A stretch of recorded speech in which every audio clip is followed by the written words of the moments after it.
Children are known to have impeccable imaginations. Any person who spends an extended amount of time around a child will testify that they come up with the strangest creatures, stories, whatever. Whether this is influence of television, video games, or tales conjured from books read to them by parents is debatable.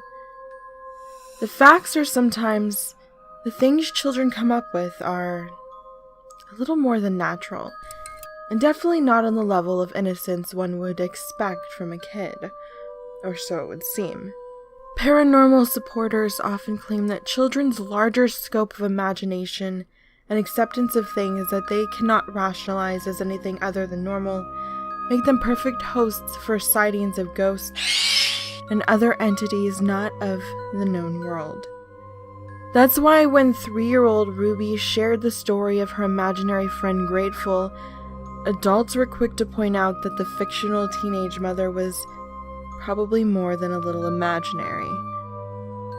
The article the story originates from was posted in Oh Comely magazine in an issue about companionship, which featured a whole section specifically about imaginary friends. It gained interest when actress Natalie Morales tweeted out a picture of Ruby's article saying, "Ruby, you have a ghost. This is my imaginary mom, Grateful. Her yellow eyelashes mean she can see in the dark. She only comes to see me at nighttime. It scares me sometimes, but I always want her to come back. She has 2 babies in her belly. She's 14, but can never have a birthday." As far as a child's imagination goes, it's hard to fathom where one so young would be able to construct such terrifying imagery. Is it possible her parents let her watch a few too many horror movies? Could a kid really come up with an imaginary friend so horrifying? A quick Google can reveal that a lot of kids had creepy and unnerving imaginary friends. I'm 20, and when I was a younger child, I did have an imaginary friend. It really scared my parents because his name was the Green Man. He was overly tall, wore a doctor's mask, and had blood all over his scrubs. I went to a psychiatrist during my teen years, and we kind of figured out that because of my grandparents' failing health while I was young, I spent a lot of time in hospitals. My parents think that the Green Man was a way for me to feel safe while I spent so much time alone in waiting rooms. I actually saw him. I had tea parties with him and even set a place for him at the table. He would stand behind me a lot and have his hand on my shoulder.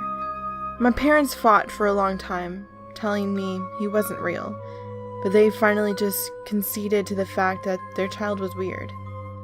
So it's well within the realm of possibility that Ruby could have been making him up, just as those people made up their imaginary friends.